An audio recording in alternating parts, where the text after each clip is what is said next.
Kalau tidak ada, saya lanjutkan lagi, masih di perwakilan Klaten. Dari ganti warna. Oh, Dari ganti warna, Pak. monggo ganti warna. Selamat siang, Bruder, Bapak, Ibu. Yang Bu. Mohon maaf sebelumnya, ini kami mewakili Ibu Kepala Sekolah karena kemarin Bu Kepala ada halangan dan ini juga mengikuti diklat Kepala Sekolah. Jadi kami yang mewakili. Sedikit sharing saja tentang sekolah PL Ganti Warna. Yang mewakili apa itu? Anu dulu Bu, apa itu perkenalan dulu, mosok sing mewakili. Oh iya. Pak Tri itu kan sudah kenal. Saya belum kenal Bu. Oh, Pak. Saya belum kenal loh Bu. J, terima kasih. Saya Bu Marta di sini sebagai koordinator kesiswaan dan teman saya satunya ini muncul Tutia sebagai bakal kurikulum. Supaya berani kita berdua gitu maksudnya. Kami ingin men-sharingkan tentang kondisi PL Ganti Warna. Tentu Pak Aka juga sudah sangat familiar dengan PL Ganti Warna, Pak Aka. Sedikit. Karena dari segi masyarakat sekitar PL Ganti Warna dan tentunya tentang kondisi orang tua siswa kami, untuk masyarakat sekitar kita budaya gotong royong di sini sudah menjadi kebiasaan masyarakat dan sangat baik sekali. Sekolah sudah terlibat dalam masyarakat dalam segi sosial, kita juga kegiatan kerja bakti, kita di sisi lain juga sering membantu dari pihak gereja untuk bersih-bersih gereja, sendang sriningsih itu yang sudah kami lakukan. Untuk segi sosial lainnya dengan masyarakat sekitar, kita juga baksos untuk tujuannya ke masyarakat sekitar dan pasar murah tentunya yang sudah beberapa kali kami adakan tujuannya untuk masyarakat sekitar desa dalam ini. Kemudian toleransi di sini sangat baik sekali. Contohnya adalah kegiatan layatan yang sudah berjalan lama. Kalau misalnya tetangga kami yang di sini ada seripah, maka kita akan menyapa, memberikan perhatian. Begitu juga sebaliknya, masyarakat sekitar juga akan menyapa kami di sini, seperti itu. Kemudian selain itu, hubungan dengan masyarakat, sekolah dengan masyarakat sangat baik. Contoh yang sudah dilakukan adalah siswa kami ada beberapa yang beragama Muslim. Ketika siang mereka izin untuk sholat, masjid dekat sekolah kami juga sangat terbuka sekali. Jadi anak-anak sini bisa mengikuti sholat berjamaah di sana. Dan misalnya kita ada acara seperti LKTD atau rekoleksi, kita juga apa istilahnya untuk ibadat anak-anak yang Muslim, kita juga kerjasama dengan masjid yang ada di dalam sini. Kemudian budaya di sini yang sangat kental adalah kesenian daerahnya, kesenian tradisional. Masyarakat sekitar sini menyukai yang namanya seni jadilan yang tapi lebih fokusnya ke gedruk atau bujang ganong. Ini yang populer sekali kalau diganti warna dan ini menjadi sarana promosi kami. Ketika sebelum pandemi kita menggelar open house. Open house itu nanti kita akan mengadakan pasar murah dan di situ kita akan gelar seni tradisional. Justru malah lebih minatnya ke tradisional. Jadi kayak dance, band-bandan itu kita nggak laku di sini, tapi lebih ke gedruk, bujang ganong, ya itu menjadi favorit. Kalau di sini karawitan, nah itu yang kami berikan untuk PPDB untuk menarik daya tarik di situ. Kebetulan murid-murid kami juga ada yang punya sanggar, jadi kita tidak perlu sewa ini itu, yang main muridnya sendiri. Jadi kita sudah hemat banyak sekali. Nanti peralatannya juga mereka bawa dari rumah, mulai dari kendang, jarannya atau apa itu sudah bawa saja dari rumah. Jadi kita tidak usah sewa, dan kita sudah mereka urusi sendiri. Jadi itu kelebihannya kalau diganti warna. Kemudian selain itu juga budaya sapaan ya, yang tadi sudah kami berikan. Sapaan itu kami sangat utamakan diganti warna karena memang penduduk sekitar sini dan orang tua murid itu sangat untuk sapaan itu sangat luar biasa. Kalau kita naik ke Dawung atau ke Gayam Harjo, kita nggak usah apa ya bu gitu, tapi mereka udah duluan mampir bu pinara, seperti itu sangat menyejukkan sekali. Apalagi kalau yang atas itu Dawung terutama, itu kita sampai di sana nanti pulang kita bawa banyak itu, entah itu ketela atau apa, pasti itu ya.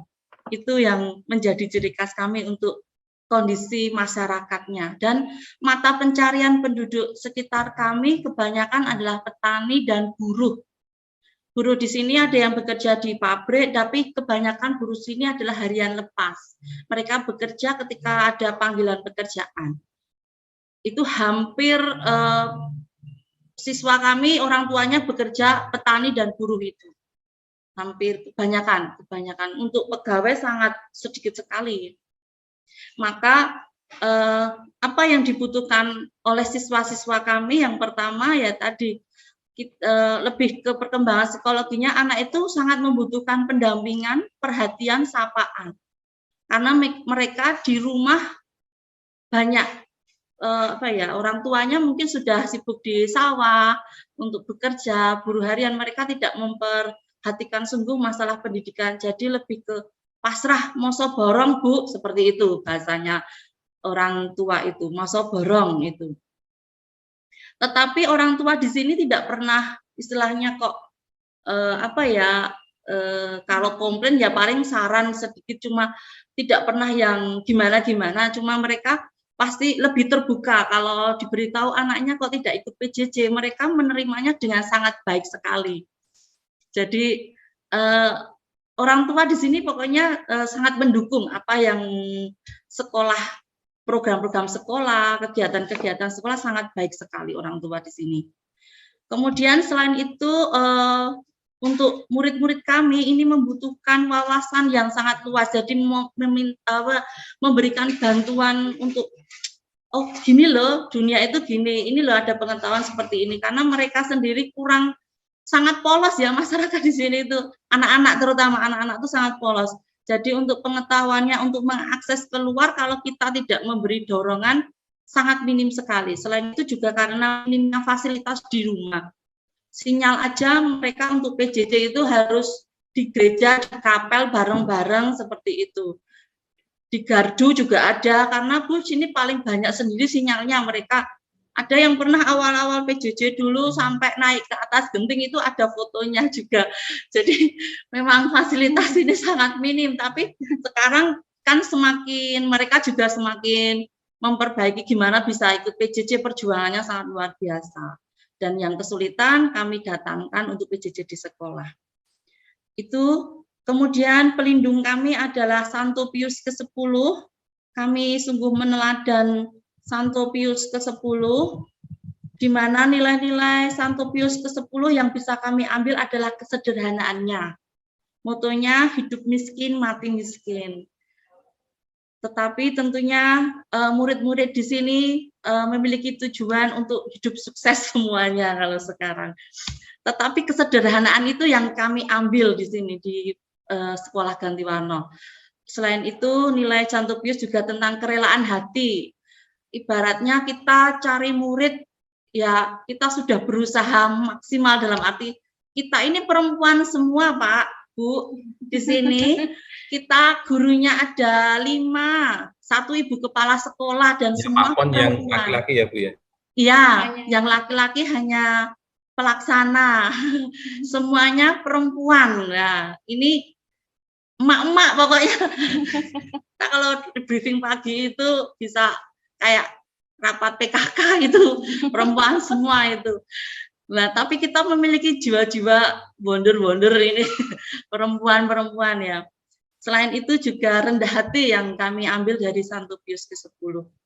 Untuk nilai Pangudi Luhur Ganti Warna, kita mengedepankan disiplin, prestasi, santun, dan cinta kasih. Seperti itu, Pak Aka yang bisa kami sampaikan sharing dari SMP Pangudi Luhur Ganti Warna. Terima kasih. Oke, terima kasih Bu atas sharingnya. Dulu ibu saya juga alumni sana. Ya, Ibu, Pak D, Om itu semua sana karena memang berasal dari satu desa di sana. Menarik sekali, saya kira untuk yang cerita dari Ibu tadi dari SMP Pangudi Luhur Ganti Warna. Saya pernah tinggal di sana itu kurang lebih 1 bulan di TK itu saat gempa. Saya membantu suster untuk membantu relawan saat gempa di sana, dan lingkungan di sana memang seperti yang saya sampaikan di awal, memang dulu memang kental sekali ya dalam kebudayaan, bahwa orang tua di sana itu ketika walaupun petani tapi mereka sangat peduli sekali tentang pendidikan. Ini sangat saya jumpai di sana, terutama di lingkungan tempat simbah saya. Orang tuanya hanya petani bayam ya, bayam sawi gitu ya. Dan tapi anak-anaknya semua jadi orang semua di sana. Dengan kondisi petani saja itu mereka sangat benar-benar diutamakan bahwa anak saya harus jadi. Termasuk simbah saya juga begitu, hanya petani tembakau yang kadang-kadang laku, kadang-kadang tidak. Kemudian petani bayam yang sampai hari ini masih bayam ya Bu ya, bayam sawi itu masih banyak ya. Tapi bedanya kalau dulu saya pernah mengalami mikul banyu, sekarang pakai apa namanya? Pakai mesin, pakai selang itu ya sudah nggak ada lagi yang menyirami dengan memikul air. Tapi budaya orang tua di sana untuk menyekolahkan anaknya supaya sukses itu sangat sekali besar. Nah, ini hal yang menarik, mungkin nanti dari SMP Ganti Warna bisa menggali lagi, itu menjadi dasar untuk budaya lokal. Masuk tadi menarik juga, band-bandan tidak laku ya, malah hujan ganong. Nah, itu kan artinya anak-anak di usia SMP di sana itu masih peduli sekali tentang kebudayaan lokal. Nah, artinya budaya seni daerah itu sangat kental sekali. Justru ini satu hal yang menarik, bisa jadi daya tarik sekolah untuk membudayakan hal ini. Asalkan memang perlu perlu dijaga supaya tidak kebablasan, tidak mabuke ra kebablasan gitu ya. Jadi ya, saya juga pernah mengalami ketika open house kami mengadakan gedruk malah bocah don dadi kafe malah bingung rano pawangi. Nah, ini tapi itu hal menarik, artinya antusias anak-anak di sana untuk kesenian daerah masih sangat baik. Ini bisa menjadi dasar untuk nanti digali lagi dasar-dasar ilmiahnya apa, supaya nanti bisa menjadi landasan untuk dibuat naskah akademisnya. Karena ini menarik sekali menurut saya, karena ini menjadi bagian kesatuan SMP Pangudi Luhur Ganti Warna. Letaknya itu tidak kelihatan dari jalan Ibu ya, di belakang gerejanya, megah sekali, tapi sekolahnya di belakang. Tapi saya kira memang tantangan saat ini memang hampir semua sama terkait dengan jumlah murid. Tapi saya kira dengan menggali lagi budaya-budaya lokal itu menjadi landasan untuk mengembangkan kurikulum, saya kira akan menjadi lebih menarik lagi untuk dikuatkan di sana. Oke, terima kasih Ibu atas sharingnya. Terima kasih Pak Aka dan Bapak Ibu semua. Oke. Selanjutnya dari Bayat dulu atau Klaten dulu? Monggo. Bayat dulu saja Pak Aka. Pak Santo, monggo silakan Bapak. Mohon maaf sebelumnya, teman saya yang instruktur ngajar ini. Jadi mungkin saya saja dulu. Terima kasih Pak Aka atas waktu yang diberikan. Bapak Ibu, kalau kita mendengar Bayat, memang daerah ini cukup terkenal ya. Wisata rohani terutama. Wisata rohani ada 2 wisata rohani ya. Bahkan luar daerah pun Bayat itu terkenal, yaitu Sunan Pandanaran, makam Sunan Pandanaran. Dan tidak kalah untuk yang Katolik juga punya wisata rohani di sini, ya, Gua Maria Marganingsih, yang cukup terkenal juga. Artinya menjadi tujuan para peziarah dari luar kota yang datang ke Bayat. Nah, bersumber dari hal itu, Bapak Ibu, sebenarnya Bayat itu punya kelebihan. Ya. Tidak hanya, kalau tempat wisata sering dikunjungi itu berarti kan ada mata pencarian warga sekitar Bayat itu sebenarnya mudah untuk menemukan pekerjaan. Gitu ya. Yang kental juga, yang kedua, yang berikutnya adalah angkringan. Ya, Bapak Ibu, ya. Kalau saya melihat data dari orang tua siswa Bayat itu yang pekerjaannya sebagai pedagang angkringan itu cukup banyak. Saya tuh mencoba untuk menggali nilai-nilai yang ada dalam mata pencarian angkringan itu. Sebelumnya beberapa orang tua memang pernah kami tanya kalau mereka itu terjun ke mata pencarian sebagai penjual angkringan, ya, itu cita-cita atau karena terpaksa, gitu ya. Kalau beberapa yang penjual angkringan yang sukses itu memang memiliki beberapa stand, gitu ya, tidak hanya satu saja, gitu ya. Tapi yang punya satu itu rata-rata malah putus sekolah. Jadi orang-orang yang putus sekolah. Kalau kita dengar di Jakarta itu orang Bayat banyak yang bekerja sebagai penjual angkringan itu di pedagang-pedagang itu ya. Dan ternyata banyak yang dari mereka yang putus sekolah. Nah, itu saya angkat sebagai pemikiran kami, gitu ya, Pak ya. Jadi nilai dari penjual angkringan itu apakah bisa kami olah, kami hidupi sehingga nanti mereka itu tidak angkringan yang berbackground orang yang putus sekolah kemudian itu menjadi pekerjaan yang pekerjaan yang hanya pelarian, gitu ya, pelarian kalau tidak dapat pekerjaan lain. Tapi apakah bisa dikembangkan menjadi angkringan yang lebih profesional, gitu ya. Ini tidak hanya sekedar nongkrong, membuat kopi, membuat teh, dan tidak punya background pendidikan. Rata-rata orang tua anak kami pekerjaannya adalah sebagai penjual angkringan, sebagai buruh. Ya. Di sisi lain ada juga yang kalau kita dengar Bayat, karena tadi ada tempat wisata, berarti ada souvenir-souvenir yang bisa dijual di sekitar sana. Ada 2 souvenir yang bisa sebagai mata pencarian atau penghidupan mereka, yaitu satu gerabah, industri gerabah, kemudian yang satunya adalah batik. Nah, kami mencoba mengangkat budaya batik ini dalam kehidupan sekolah dengan menghadirkan ekstra batik di sekolah. Karena memang sumber dayanya ada, sumber daya dari tenaga profesional dari daerah setempat memang ada. Maka kami coba untuk kami kembangkan. Tetapi sangat bertentangan dengan budaya modern saat ini, Bapak Ibu. Artinya apa? Misalnya kemarin itu kami membuat pemetaan kegiatan ekstra, ternyata yang memilih budaya-budaya daerah itu hampir tidak ada. Maksudnya ya ada tapi minimalis, gitu ya. Paling 5%. Misalnya batik itu yang minat hanya 4. Tapi kalau misalnya pengembangan TIK, gitu ya, pengembangan TIK itu banyak diminati. Nah, tantangan kami di Bayat itu seperti itu. Jadi untuk budaya setempat itu, budaya dalam arti baik itu penggalian untuk mata pencarian maupun yang budaya seni dan sebagainya itu cukup tidak begitu diminati. Padahal sudah itu terbukti banyak pengusaha-pengusaha yang di sekitar tempat-tempat wisata itu memang penghidupannya dari sana, dari menghidupi budaya itu. Kemudian Bapak Ibu, dari segi religius untuk di Bayat itu memang budaya Islam sangat kental, namun memang sangat toleran, gitu ya, sangat toleran. Namun yang menjadi tantangan kami saat ini, akhir-akhir ini,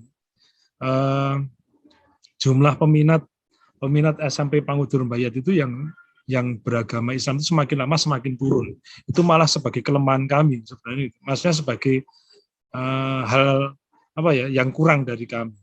Karena kalau kami kunjungan ke SD itu, semua siswa SD baik negeri ya khususnya negeri itu semuanya sudah berjilbab semua.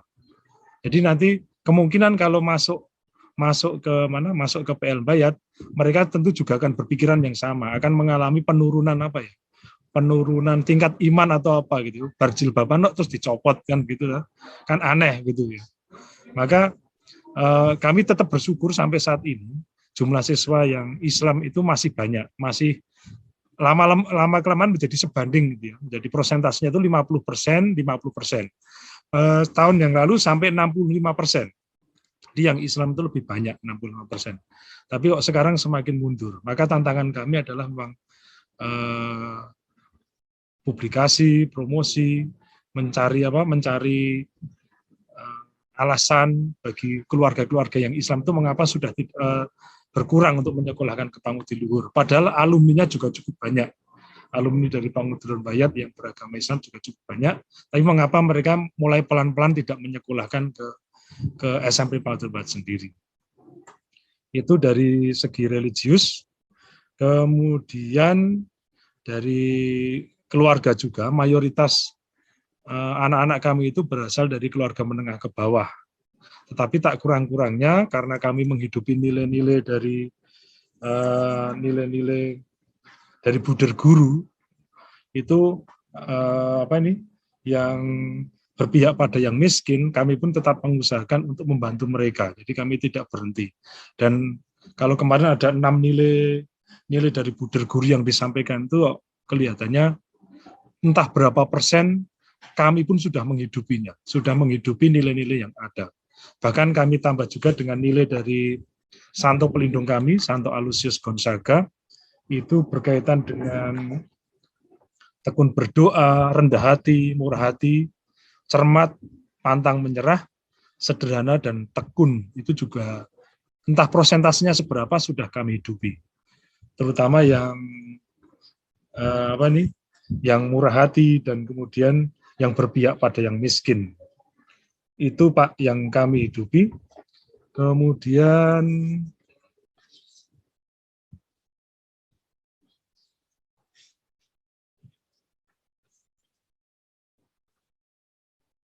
apakah Bu Roli sudah bergabung? Mungkin bisa menambah Bu Roli. Oh, rupanya Bu Roli belum bergabung, masih di kelas ini berapa?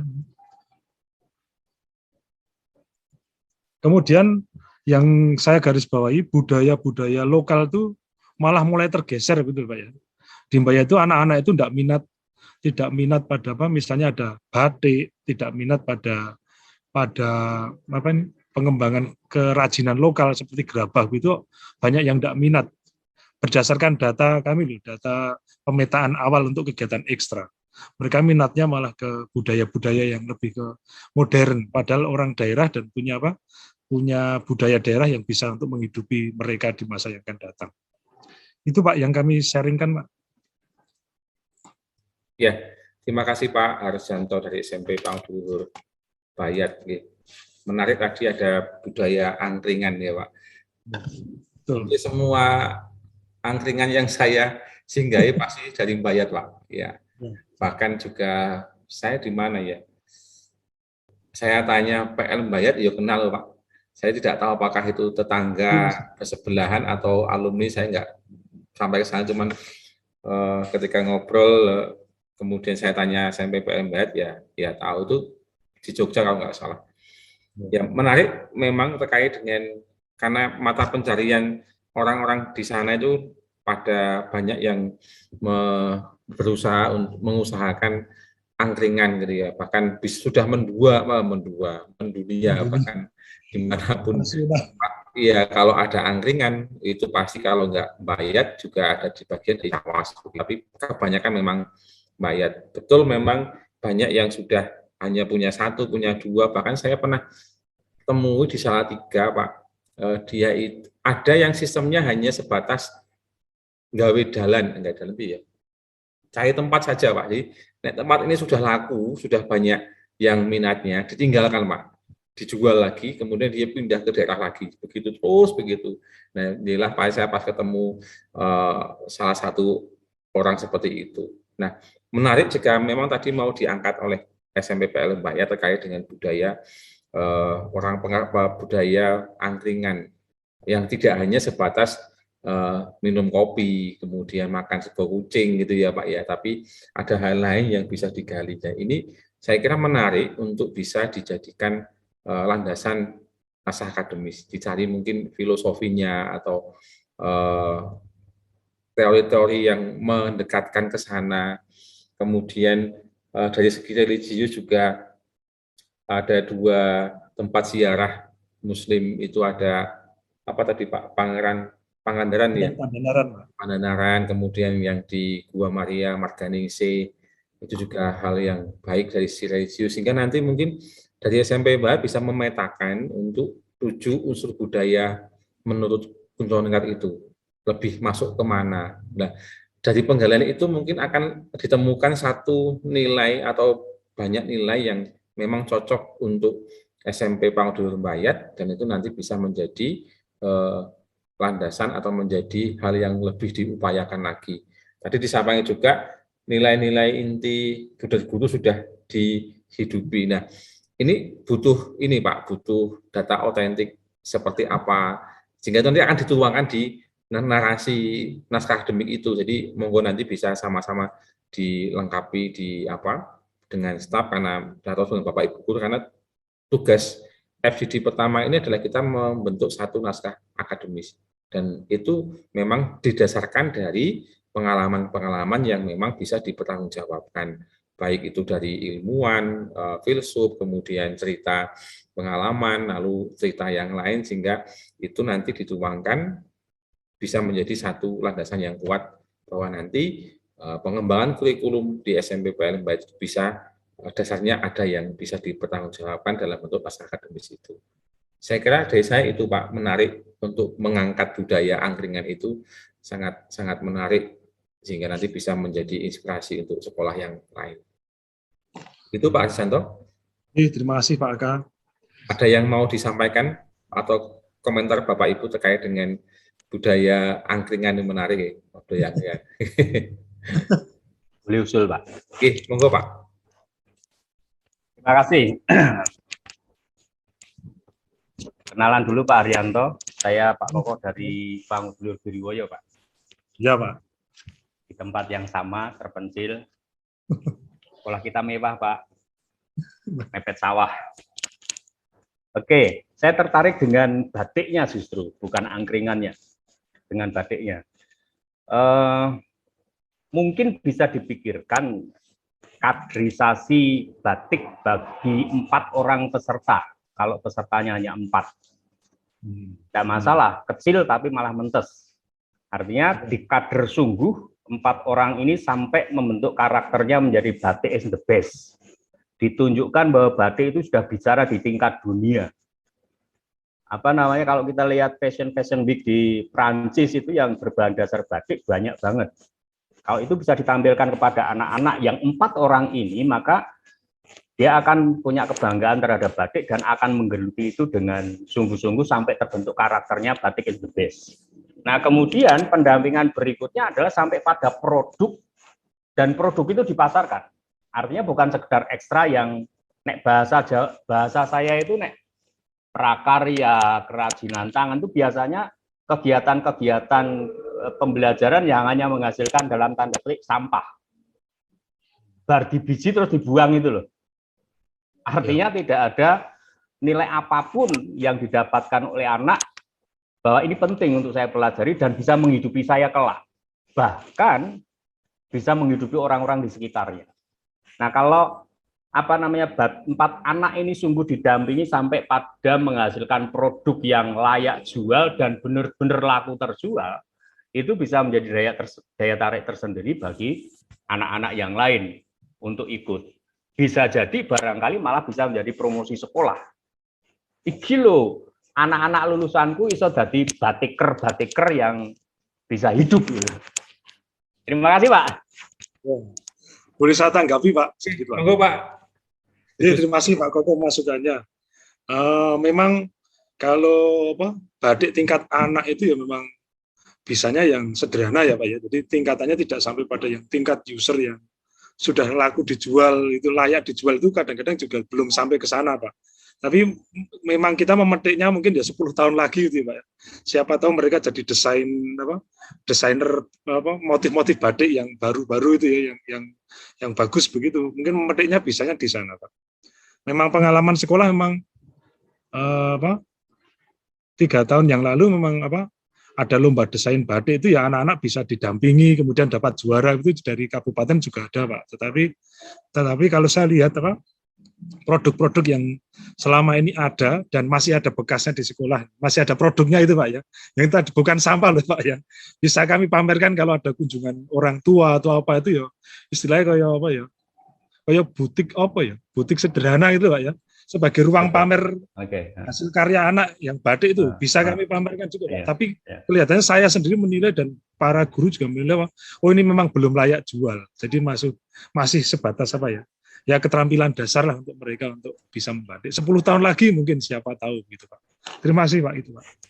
Ya, terima kasih Pak Koko. Jadi ini semua yang baik juga. Memang apa yang kita pikirkan itu kadang-kadang kan memang tidak langsung biak gitu ya. Ada, tapi itu baik dari dimensi ide. Saya malah kepikiran Pak Hardisanto. Tadi kalau Pak Koko mengatakan batiknya, nah terus banyak yang suka TIK-nya. Lah bagaimana kalau misalkan ada paduan antara batik dengan TIK? Nah, itu juga salah satu hal yang menarik juga kepikiran dari Pak Koko tadi. Membatik kan sekarang kan tidak harus pakai canting ya. Mungkin ya itu tidak boleh dihilangkan, tapi itu menjadi filosofinya. Tapi untuk dimensi sekarang ini mungkin bisa dikembangkan kalau anak banyak senang TIK ya. Kenapa tidak bisa yang digabungkan itu malah menjadi menarik juga. Oke. Terima kasih Pak Koko, Pak Arjanto. Ini sudah masuk Bu Roli, apakah mau menambahkan? Monggo. Silakan. Saya kira sudah cukup Pak. Suara saya masuk? Oke, masuk Ibu. Ya, saya kira yang sudah dipaparkan Pak Arjanto sudah cukup Pak. Terima kasih. Oke. Oke Ibu, terima kasih. Oke, jadi tambahan saya tadi, jadi kita perlu mendokumentasikan yang sudah kita lakukan Bapak Ibu. Jadi nanti kita bentuk naskah akademisnya, sehingga itu nanti menjadi landasan ilmiah kita yang kuat. Nanti akan kita mengambil sarinya. Dari semua itu nanti kita ambil sarinya, mana yang akan kita hidupi. Dari mana asalnya, nah kita tuangkan dalam naskah akademis ini. Memang formatnya tidak ada keseragaman, monggo diserahkan ke kita semua untuk pembuatan naskah akademis itu. Baik, saya akan melanjutkan. Terima kasih dari SMP Pangdudul Bayat. Yang perwakilan Klaten berarti Bu Yohana ya, dari SMP Pangdudul 1 Klaten. Monggo Bu Yohana. Bu Pomis ya. Terima kasih Pak Aka. Selamat siang Bapak Ibu. Apakah suara saya bisa terdengar? Baik Bu. Dengar dulu Bu Yana. Ini dari tadi saya peringas senyum-senyum karena sambil meraba-raba. Aku nanti ngomong apa coba? Karena kami mohon maaf kemarin tidak bisa ikut serta dalam FGD karena bersamaan dengan kegiatan Lokakarya Guru Penggerak. Jadi nanti mungkin Pak Andre bisa melengkapi nggih. Nggih Bapak Ibu, saya hanya akan sharing saja kegiatan kami di SMP Pangdur 1 Klaten sebelum pelaksanaan FGD. Jadi oleh Bruder Kepala Sekolah, Bruder Agus itu meminta kami untuk brainstorming, untuk berdiskusi bersama tentang 3 hal. Ya pada intinya nilai-nilai inti, tentang nilai-nilai inti, kemudian budaya sekolah, dan yang terakhir adalah profil pelajar Pancasila. Jadi kami dibentuk menjadi 3 kelompok untuk diberikan pertanyaan untuk kami brainstorming, kira-kira nilai-nilai apa yang bisa ditanamkan untuk warga sekolah, kemudian nilai-nilai dan kearifan lokal apa yang perlu diperjuangkan dan seterusnya. Kemudian untuk hasilnya, kami berangkat dari satu pertanyaan, sebenarnya orang tua itu mencari apa sih menyekolahkan anak di sekolah kita? Kami berangkat dari hal itu. Apa yang menjadi harapan orang tua, kok mereka memilih sekolah ini, mempercayakan sekolah ini supaya anak-anak itu belajar di sekolah kita. Nah, dari sekian tahun, sekian lama kami mengevaluasi baik dari visi dan misi sekolah, satu kata yang selalu muncul adalah disiplin. Jadi orang tua itu kalau ditanya atau anak-anak juga ya, kenapa kok pilih sekolah di sini? Karena disiplin. Satu kata itu pasti selalu muncul yang pertama. Jadi nilai itu yang kami hidupi dan masih kami selalu perjuangkan di sekolah ini.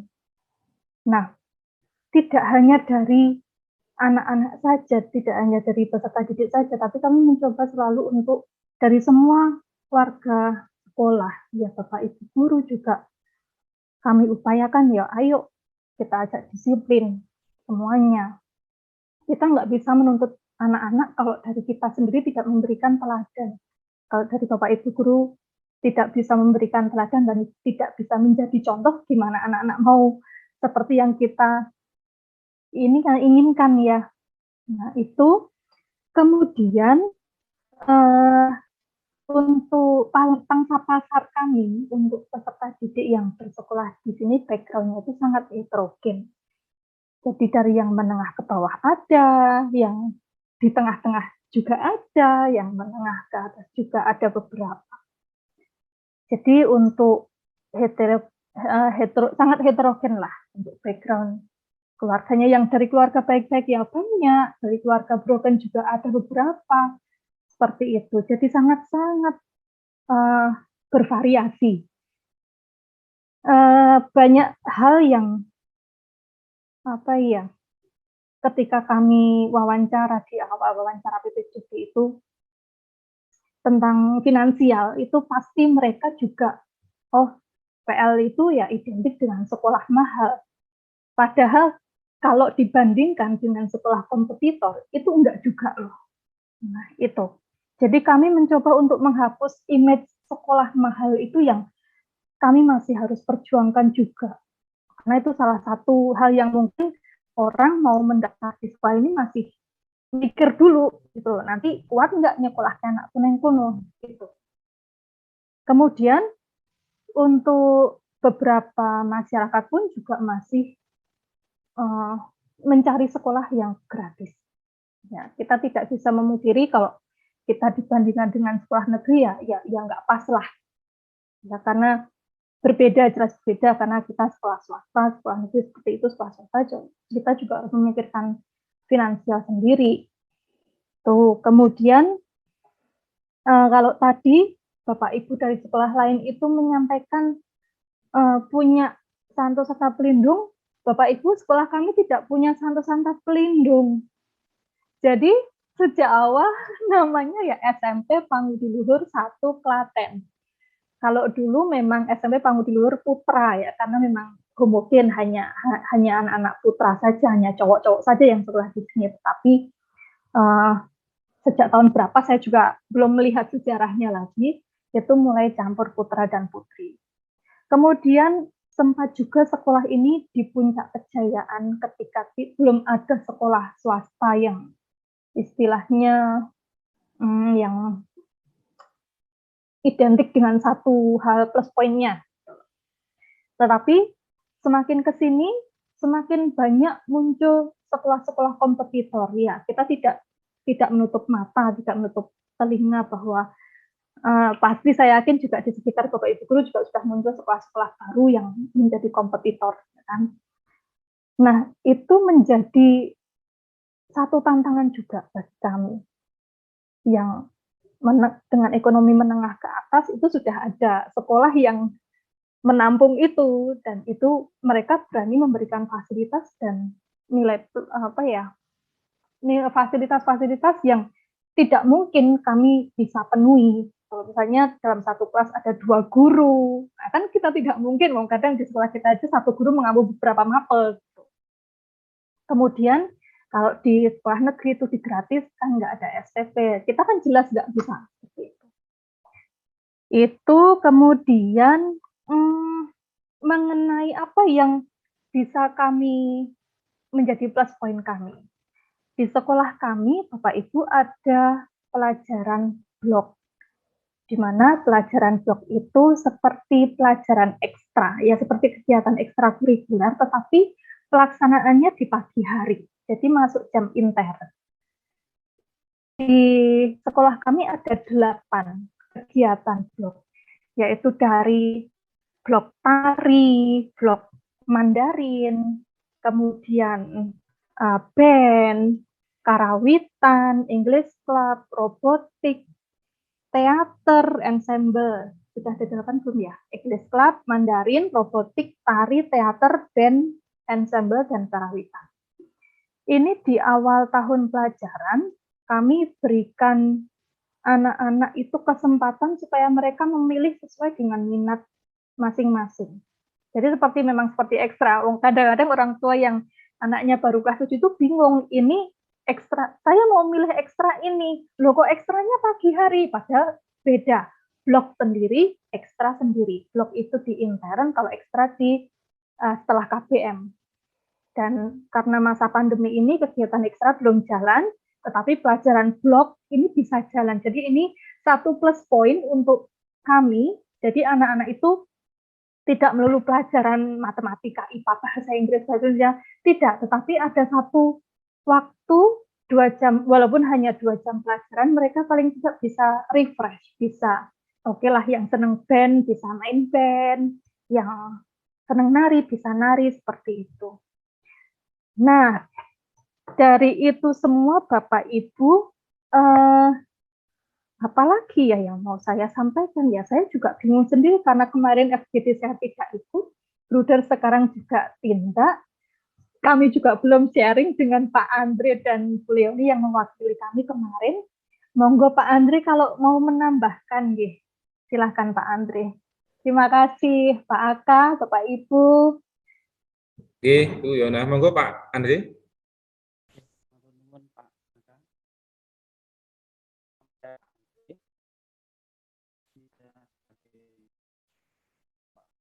Saya hanya sedikit menambahkan. Tapi kalau Bu Yana sudah mendiko tentang sekolah kompetitor, itu memang betul adanya. Kalau menurut cerita dulu, di sini tuh banyak yang Chinese, Pak. Ya. Karena tapi sekarang muncul satu sekolah kompetitor, ya, tapi inisial TB, ya. Nah, di situ banyak yang etnis Chinese itu masuk ke sekolah tersebut. Jadi yang masuk ke sekolah kami hanya 1-2, tetapi puji Tuhan kemarin tahun ajaran yang kemarin itu ya ada yang dari sekolahnya SD tersebut masuk ke, banyak yang masuk ke sekolah.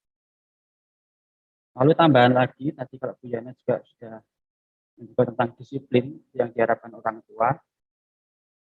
Saya ingin menambahkan yang diharapkan orang tua itu juga tentang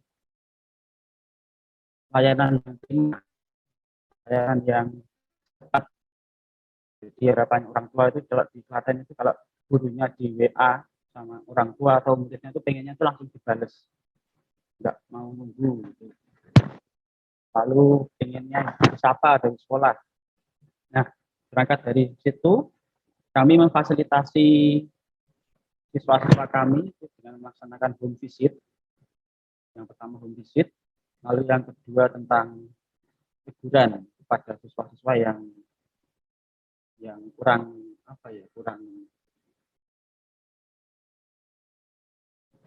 jarang mengerjakan tugas selama PJJ, itu pasti kami tegur melalui siswa. Kalau memang belum bereaksi ya kami lakukan home visit.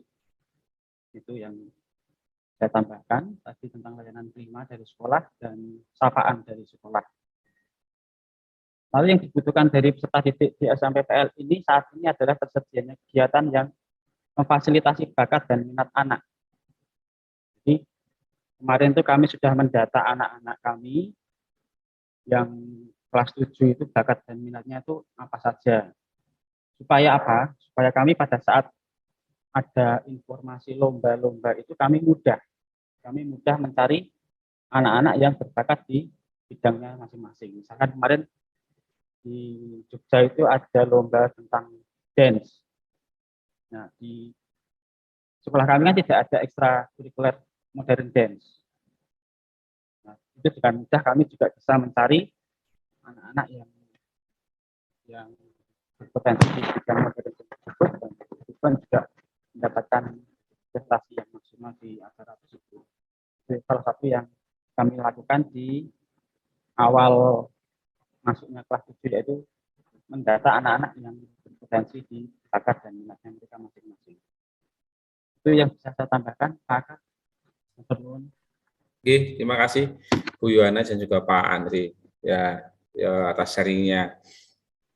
Karena memang ini ya belum sempat berdiskusi kembali dengan Bu sehingga dengan yang lain saya kira juga belum apa. Karena nanti ini yang akan dibutuhkan untuk SUD ini kan nilai naskah akademis ya Bu Yana dan Pak Andri, sehingga saya tadi tertarik dengan kedisiplinan yang sudah dihidupi. Nah mungkin itu saja nanti yang mungkin bisa dicari, digali dasarnya dulu seperti apa. Mungkin apakah dari dulu itu sudah seperti demikian, kemudian dari tadi sudah disampaikan wawancara dengan orang tua, apa yang orang tua cari kok anaknya disekolahkan di SMP PL 1 Klaten, ternyata muncul kata disiplin. Ini kan menarik, sehingga nanti kalau satu hal itu yang akan dihidupi dari sekolah SMP PL 1 Klaten kan paling tidak ada dasar ilmiahnya yang tarik ke belakang untuk lebih kuat lagi ketika ditanya sekolah SMP PL 1 Klaten itu mau memberikan apa? Oh, mau memberikan kedisiplinan misalkan, tapi punya dasar yang ilmiah dalam naskah akademis itu bisa dituangkan di sana sebagai dasar untuk bisa dikembangkan di sekolah dan juga ditawarkan kepada pihak luar konsumen kita, yaitu orang tua. Nah, ini juga nanti bisa lebih dihidupi kembali sehingga juga melihat budaya lokal. Siapa tahu nanti dengan melihat budaya lokal di sekeliling SMP PL 1 Klaten yang letaknya di tengah kota, yang berdekatan dengan SMK Leonardo, itu mungkin bisa lebih menarik orang luar untuk menyekolahkan dibanding kompetitor yang ada tadi yang disebut inisial tadi ya.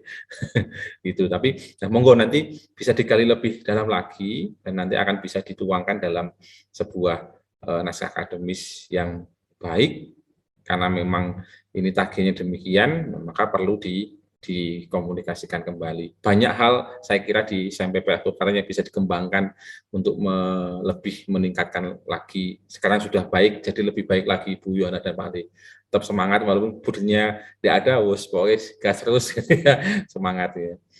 Ini ada yang resen Pak Koko dan Pak Tri, monggo. Pak Tri dulu, silakan. Terima kasih Pak Akad. Mau bertanya dulu. Tadi kedisiplinan yang istilahnya diunggulkan di SMP 1 Klaten itu indikator-indikator apa saja Bu Yohana yang dapat kita capai supaya anak itu bisa dikatakan disiplin. Jadi indikatornya itu apa saja gitu. Karena kebetulan visi di Lur Cawas itu juga ada disiplinnya. Gitu. Nah, beberapa waktu yang lalu itu kami agak berdebat dengan para guru. Ini ada siswa tidak pakai dasi itu kan dikejar-kejar terus ini. Apa itu istilahnya ya, menjadi pelanggaran mengapa tidak pakai dasi, kemudian tidak pakai kaos kaki yang waktu pramuka itu harus hitam, mengapa harus putih. Nah, hal-hal semacam itukah yang nanti menjadi indikator anak-anak itu dikatakan disiplin itu. Itu yang pertama. Kemudian yang kedua, kalau tadi Pak Andri mengatakan murid-murid yang dalam tanda petik dari etnis Tionghoa itu sudah bergeser ke PB gitu ya Pak, yang jelas saya tahu. Nah, mengapa dulu waktu kita di Ambarawa itu kan pernah saya sampaikan kalau terjadi di Ketapang juga, mengapa Budi Warta memberikan saran kalau sekolah istilahnya menerima guru yang dari etnis Tionghoa supaya siswa-siswa itu tidak merasa terasing di dalam rumah gitu. Kira-kira bisa enggak Bu? Walaupun guru ekstra atau apa, tapi dari etnis Tionghoa gitu. Karena tadi yang dikeluhkan kan murid-murid yang dulu banyak istilahnya dari Tionghoa itu sekarang larinya ke PB semua. Itu hanya saran mungkin. Demikian Pak Aka, terima kasih. Oke, terima kasih Pak Tri. Monggo Bu Yana, Pak Andre bisa sharing kembali. Saya dulu atau Pak Andre dulu ini? Pak Yu, Bu Yu aja, Bu Yu. Oh, Pak Yo dulu ya. Oke. Oke. Aduh, pertanyaannya Pak Tri susah banget ini. Nggih, untuk indikator kedisiplinan. Kemarin kami juga mendiskusikan itu Pak Tri dan Bapak Ibu. Apa toh tandane nek bocah ki wis disiplin? Nah, itu kan cita-cita kami ya supaya anak-anak itu bisa disiplin. Nah, indikatornya ya bagi kami kemarin hasil diskusi kami ya, anak itu sudah dikatakan disiplin kalau sudah tidak melanggar peraturan atau tata tertib yang berlaku di sekolah. Apa itu sudah di sekolah ini? Belum Bapak Ibu. Belum. Itu masih harus selalu kami perjuangkan. Jadi kemarin ada satu kata yang muncul, kita itu harus greteh. Nah Bapak Ibu bisa enggak ya istilah greteh gitu. Jadi nggak cukup sekali, 2 kali diingatkan. Anak itu harus selalu diingatkan. Kalau memang sekali, 2 kali, 3 kali belum ya, ayo kali-kali yang lain juga harus selalu diingatkan. Karena kita nggak bisa terus anak berhenti di situ, terus ya wes lah, gue nek ora gelem disiplin ya wes akarmu, nggak bisa Bapak Ibu. Itu Pak, jadi lah nanti kita direpotkan nggak kalau indikatornya seperti itu, dengan kalau kita idealisme kita pada kedisiplinan, nanti kita repot nggak? Iya, repot sekali tentu saja. Karena apa? Kita harus selalu mengingatkan itu tadi. Dan yang penting juga kita memberikan teladan. Bapak Ibu guru semakin berat nanti tugasnya, selain ngurusi anak-anak yang tadi dikatakan kurang disiplin gitu ya. Harus mendisiplinkan diri dulu juga. Jadi berangkat dari Bapak Ibu guru dulu, anak-anak, lalu semuanya. Jadi memang harus bersinergi, berkolaborasi dari semuanya. Tentu saja dari pihak orang tua pun kita juga harus memberikan pengertian di awal ya pada saat sosialisasi. Kalau memang visi misi kita seperti ini ya orang tua mau nggak mau, suka nggak suka karena sudah menyekolahkan di sini ya, ayo didukung itu. Begitu Pak Tri, saya rasa yang bisa saya jawab. Ya, terima kasih Bu Yu. Berikutnya yang kedua mungkin dari Pak Andre, kalau mau menanggapi. Saya hanya menambahkan yang tadi Pak Tri, yang etnis Chinese itu kami sudah, di sini juga sudah ada blok Mandarin Pak Tri, kami juga baru saja membuka blok Mandarin itu tahun kemarin, itu lagi di sini, 2 tahun ini ya. Nah, itu juga salah satu menjadi daya tarik di sekolah kami yang sudah kami usahakan. Jadi blok Mandarin ini nanti kemarin gurunya juga belum masuk ekstra ya, masih masuk di blok. Nanti ke depan mungkin untuk Mandarin juga sudah masuk ke ekstra supaya bisa menarik perhatian orang-orang yang etnis Chinese itu Pak Tri. Lalu saya menambahkan untuk indikator kedisiplinan tadi Pak Tri. Itu yang pertama juga tertib kehadiran. Selama PJJ ini juga kami menggunakan metode hybrid learning, separuh di sekolah, separuh di rumah. Yang kami alami juga kehadiran anak yang di rumah ini juga sering banyak yang tidak ikut. Nah, itu yang tadi sudah dikatakan Misio, yaitu kita harus grateh untuk mengoyak-oyak anak. Lalu indikator yang kedua itu tertib tugas. Anak-anak juga diharapkan untuk tertib mengumpulkan tugas. Lalu yang ketiga itu ada berpakaian dan atribut. Tadi ya, meskipun tidak ada dasi ya diharapkan kami tetap ngoyak-oyak harus pakai dasi Pak Tri. Itu Pak. Meskipun sepele ya, hanya dasi, tapi tetap kami kejar itu harus pakai dasi. Kalau enggak kami kasih rafia. Lalu yang terakhir adalah tertib administrasi. Itu indikator-indikator yang bisa mungkin menambahkan jawaban dari pertanyaan Pak Tri tadi. Oke, sampun Pak Nari. Oke, terima kasih Pak Andri menambahkan apa yang disampaikan Bu Yohana. Yang namanya disiplin tentu indikatornya banyak hal ya. Kadang-kadang kedisiplinan di satu sekolah dengan yang lain itu juga mungkin ada perbedaan gitu. Oke, monggo Pak Koko. Terima kasih. Saya tertarik dengan SMP Klaten, SMP 1 Klaten tentang ada pembelajaran blok yang ada 8 komponen tadi. Sementara itu juga ada ekstrakurikuler. Pertanyaan yang pertama adalah apa bedanya antara blok dengan ekstrakurikuler di samping waktunya? Perbedaan waktu jelas pagi dan setelah pembelajaran intra kan. Di samping waktunya apa sih yang membedakan itu? Lalu yang kedua saya tanyakan karena saya tertarik, jangan-jangan ini juga menjadi salah satu hal yang menjadi daya tarik sekolah. Dan mungkin bisa saya terapkan di sini juga. Berkaitan dengan beban belajar peserta didik per minggu, yang kalau dalam kurikulum baku itu kan 36 jam, kalau kemudian sekolah ada kurikulum pengembangan akan tambah jam lagi, sementara itu ada blok lagi. Dalam pikiran saya mulai jam piro itu. Terima kasih. Oke, terima kasih Pak Koko. Jadi ada dua hal pertanyaan Bu Yo dan Pak Andri. Yang pertama tadi untuk bedanya apa selain waktu. Kemudian yang kedua bagaimana pengaturannya jam ya Pak Koko ya antara blok ekstra dan mapel yang biasa sudah masuk di kurikulum SMP. Monggo Bu Yohana. Iya, terima kasih Pak Koko. Ini nambah lagi nih pertanyaannya ya. Oke, untuk bedanya apa blok dan ekstra? Selain waktunya ya. Nah, jadi awal mula kami melakukan kegiatan blok itu kami menyiapkan anak-anak untuk perlombaan, Pak.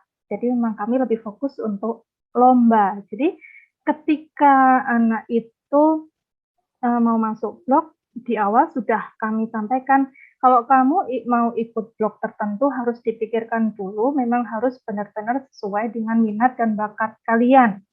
Jadi memang kami persiapkan untuk lomba, keikutsertaan lomba. Jadi kalau misalnya anak pintar bahasa Inggris, oke, ayo kita arahkan masuk ke English Club. Lah, ternyata dia senang juga nih dengan misalnya senang ngeband juga. Nah, oke, berarti nanti kamu lebih pilih yang mana? Kalau misalnya kamu nanti berkompetisi, kamu lebih cenderung ke band atau ke bahasa Inggris. Kalau memang kamu lebih mantap berkompetisi dalam bidang bahasa Inggris, oke, kamu blok ikut English Club. Kemudian untuk ekstranya kamu bisa memilih band. Jadi itu bisa sebagai alternatif apabila anak-anak itu memiliki multi talented ya Pak ya istilahnya ya. Itu Pak Koko. Kemudian untuk beban belajar kami 40 JP seminggu Pak. 40 ya. Jadi kami 5 hari sekolah. 5 hari sekolah, hari Senin dan Selasa itu sebentar. Kalau di pandemik ini hari Senin Selasa 9 jam pelajaran, lalu hari Rabu Kamis 8 jam pelajaran, dan hari Jumat itu pelaksanaan blok itu 6 jam pelajaran. Gitu. Jadi untuk pelaksanaan blok itu kami atur karena ada 8 kegiatan ya, masing-masing level itu kan berarti dibagi 8 kegiatan. Jadi kelas 7 itu di jam pertama dan jam kedua, kemudian kelas 8 itu jam ketiga dan jam keempat, kemudian kelas 9 jam ke-5 dan ke-6. Begitu Pak Koko. Kalau 40 jam sebetulnya sama, tempat saya juga 40 jam ya. Ini kok padat banget ya 40 jam. Ya, nanti saya berikan. Terima kasih. Oke, siap. Nanti japri ya Pak Koko ya. Terima kasih. Ya. Oke. Menarik ya Bapak Ibu, selain kita menggali nilai-nilai, ternyata ada inspirasi baru yang akan bisa kita terapkan di sekolah kita masing-masing. Dengan situasi ini kan ini hadiah tanda kutip, hadiah dalam FGD ini supaya kita bisa menginspirasi orang lain dan bisa mengambil itu untuk unit kita, siapa tahu bisa kita terapkan. Dan harapannya ya sekolah-sekolah Pangdur bisa lebih baik lagi, berkembang lagi untuk ke depannya. Oke, baik. Terima kasih Bapak Ibu, Bu Yana, Pak Andre yang sudah menyampaikan sharingnya terkait di SMP Pangdur 1 Klaten. Kita akan ke sekolah lainnya, yaitu di perwakilan Ambarawa. Monggo kepada Ibu Agatha Winasti, kami persilakan. Pak Aga kayaknya kenal ya sama Bu Asti ya? Atau anu Bu, ya begitulah. Nanti berjelasan saja. Oke, monggo dari SMP Pangdur Ambarawa. Mic-nya belum kedengaran, Bu.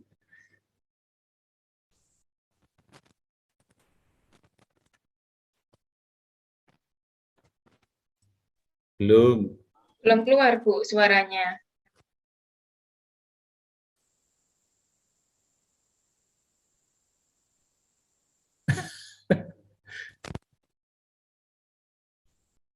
Belum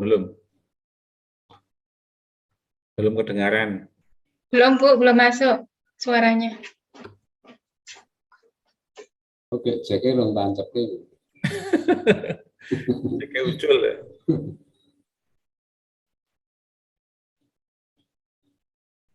Ya, atau kita lewati dulu nanti sambil diperbaiki dulu untuk SMP Ambarawa. Berikutnya tadi saya sampaikan dari Giriwoyo, Pak Koko, monggo Pak Koko. Ya.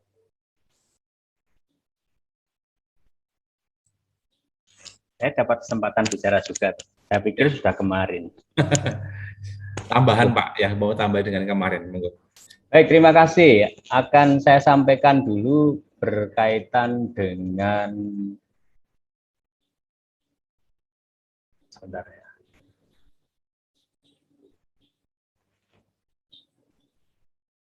Peta masyarakat Giriwoyo dulu.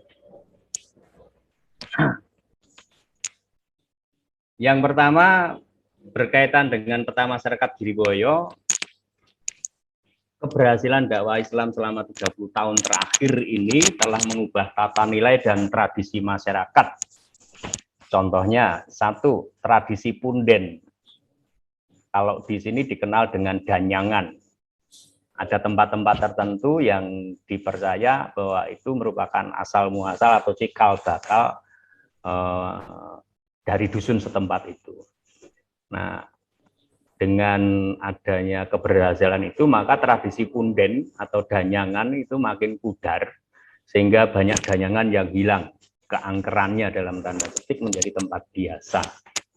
Tinggal tersisa beberapa danyangan yang besar yang masih eksis dengan berbagai mitos di dalamnya. Dan biasanya danyangan yang masih hidup dalam tanda petik semacam itu, tempatnya lebih rimbun dan lebih hijau. Maka musim kemarau kelihatan bedanya. Yang lain gersang, kemudian yang itu masih hijau. Lalu yang kedua, mitos pemakaman jenazah. Ketika saya datang pertama kali 30 tahun yang lalu di tempat ini, kalau orang memakamkan jenazah itu setelah dimakamkan, setelah jenazah dimasukkan langsung dicor pakai semen. Karena ada kepercayaan kalau tidak dibegitukan, nanti malam diambil macan. Dengan cara tertentu diambil macan. Nah, mitos itu kemudian sekarang ini hilang karena pemakaman jenazah harus sesuai dengan syariat tentu saja. Yang ketiga, semakin berkembangnya tradisi akekoan sebagai wujud untuk menyucikan anak dan harta kepemilikan menurut syariat.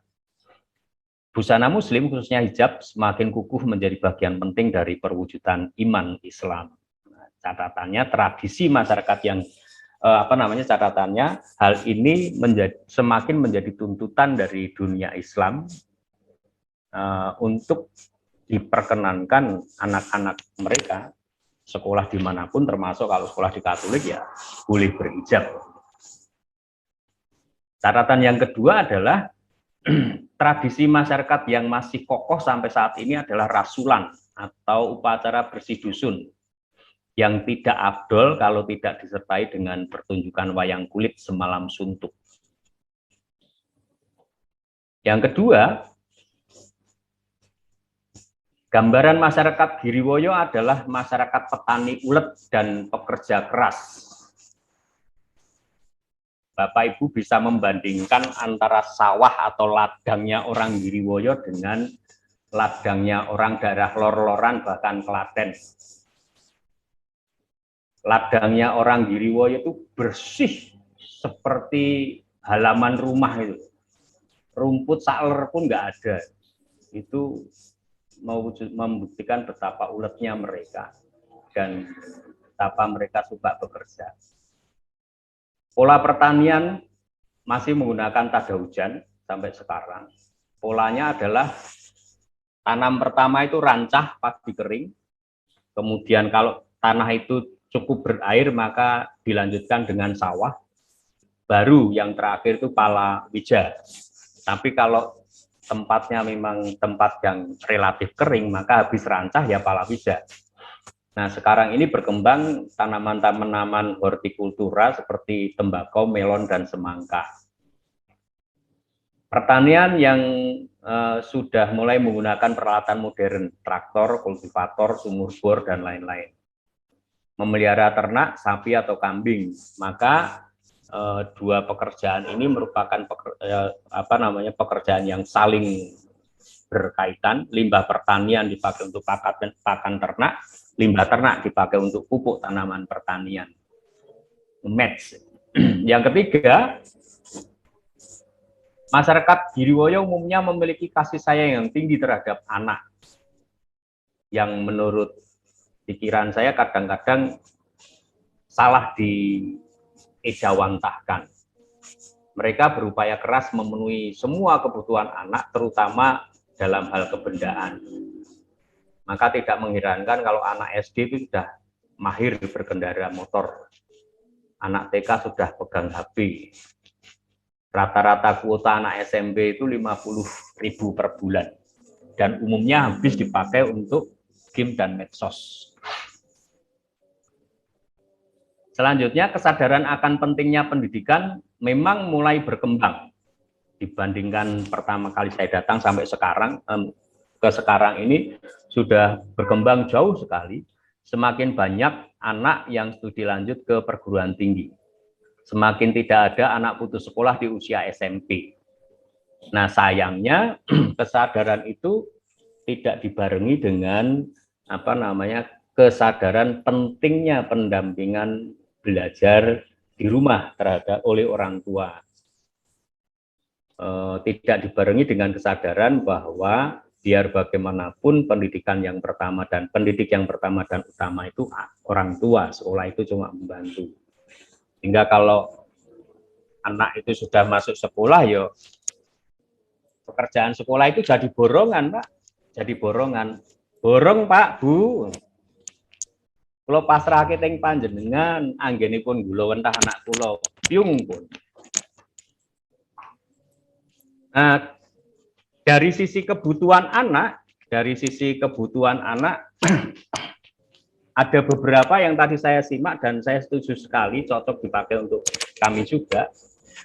Pertama, kebutuhan akan penghargaan, harga diri.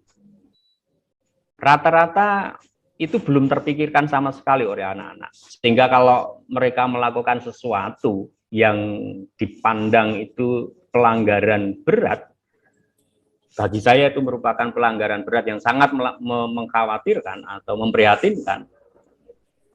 Mereka nggak tahu kalau itu kalau yang dilakukan itu sedang menghancurkan harga dirinya dan masa depannya. Mereka nggak tahu. Ketika saya tanya latar belakangnya apa, mikir nggak sampai ke sana. Mboten ngertos, Pak. Mboten ngertos, Pak. Kalau saya ceritakan sudah sampai mengerikan itu tingkat SMP, tapi nggak usah saya ceritakan.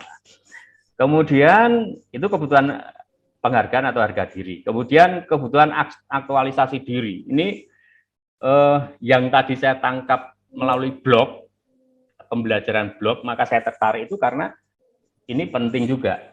Anak-anak sekarang itu sudah sudah sangat menyatu dengan gadgetnya, dan itu menjadi keluhan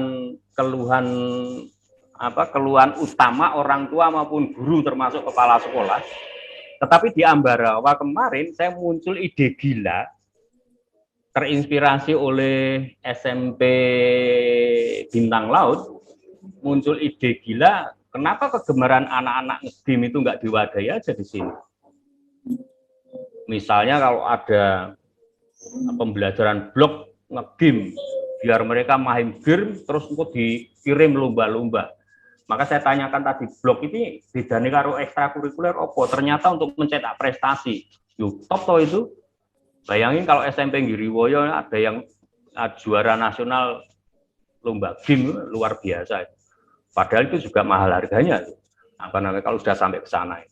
Nah, terpikir juga ide gila semacam itu. Kemudian kebutuhan aktualisasi diri juga menyangkut mengaktualisasikan iman. Maka kalau kemarin saya tanyakan kepada Bu Derwarto berkaitan dengan saya usulkan kepada Bu Derwarto berkaitan dengan itu, ini karena ini juga penting juga. Bagaimana ke depan sekolah-sekolah Katolik termasuk Giriwoyo itu mewadahi atau memberikan peluang kepada umat Islam untuk mengaktualisasikan imannya juga. Catatan saya hari ini umat Islam atau anak Islam yang sekolah di SMP saya itu tinggal 33,88%.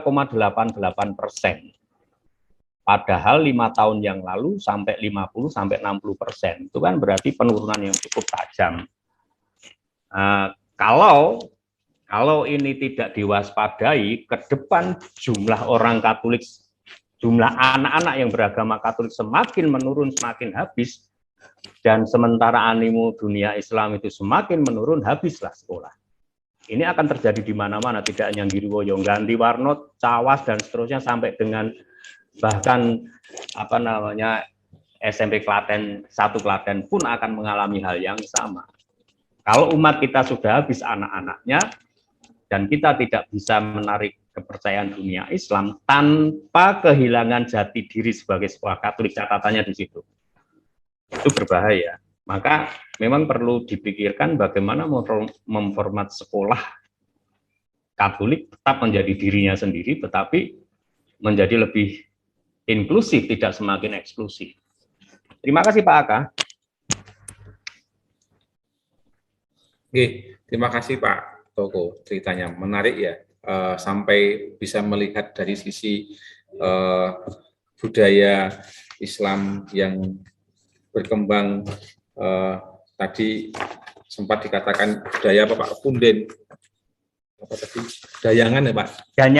Danyangan atau punden itu tradisi masyarakat setempat Pak, yang menurut saya itu warisan dari animisme dan dinamisme, yang kemudian dihapus oleh tradisi Islam terbaru sekarang. Terima kasih. Ya, baik.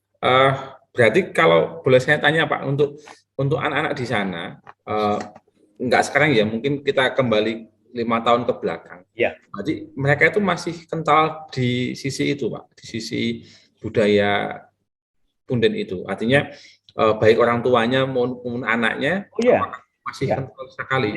Ya. Jadi di setiap dusun itu ada tempat, cirinya gampang. Kalau tempat itu ijo royo-royo di musim kemarau lah, itulah danyangan.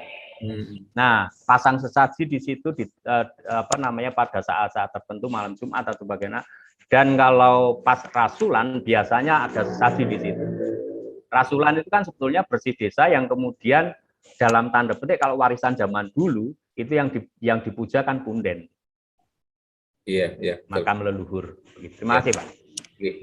Berarti memang masih sangat kental ya Pak, walaupun memang ada sedikit pergeseran gitu. Ya. Tadi juga kemarin saya ingat mengusulkan bagaimana menginternalisasi sekolah Katolik, tetapi bisa untuk budaya lain, khususnya agama lain yang bisa masuk. Tapi memang kondisi itu memang masih sulit untuk kita terapkan ya.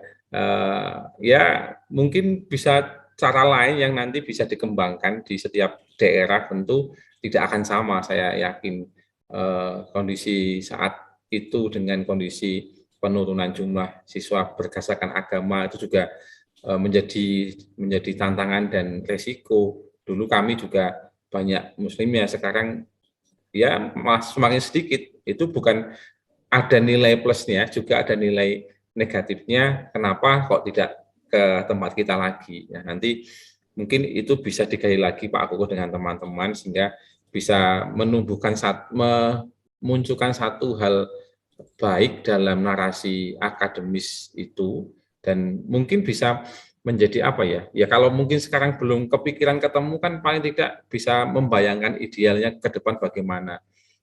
Paling tidak itu sehingga nanti bisa digali lagi. Memang tidak mudah benar. Kita harus butuh waktu, butuh pemikiran, daya upaya untuk menggali itu semua sehingga nilai-nilai yang nanti akan diterapkan di dalam sekolah berdasarkan dengan kondisi lokal. Walaupun kondisi lokal kadang-kadang sempat berubah-ubah, kadang demikian, kadang begitu, tapi ya itulah keunikan kita masing-masing setiap daerah. Terima kasih Pak Koko, ceritanya sangat menarik sekali tadi. Mungkin ada dari Bapak Ibu yang lain, ada yang mau ditanyakan kepada sekolahnya Pak Koko mungkin? Silahkan kalau ada. Cukup, nggih? Baik, nggih. Terima kasih Pak Koko atas inspirasinya, itu bisa menjadi hal menarik juga. Di sisi lain mungkin sekolah lain masih oke, tapi jangan-jangan ini menjadi ketok-ketok brus gitu, ada sekolah lain yang nyerobot, itu kan tidak lucu juga. Maka kemarin kita diajak untuk bagaimana mengolah ini supaya tetap eksis dengan mengedepankan budaya lokal, tetapi tadi saya setuju dengan Pak Koko, tetap tidak terlepas dari ciri khas kekatolikan kita.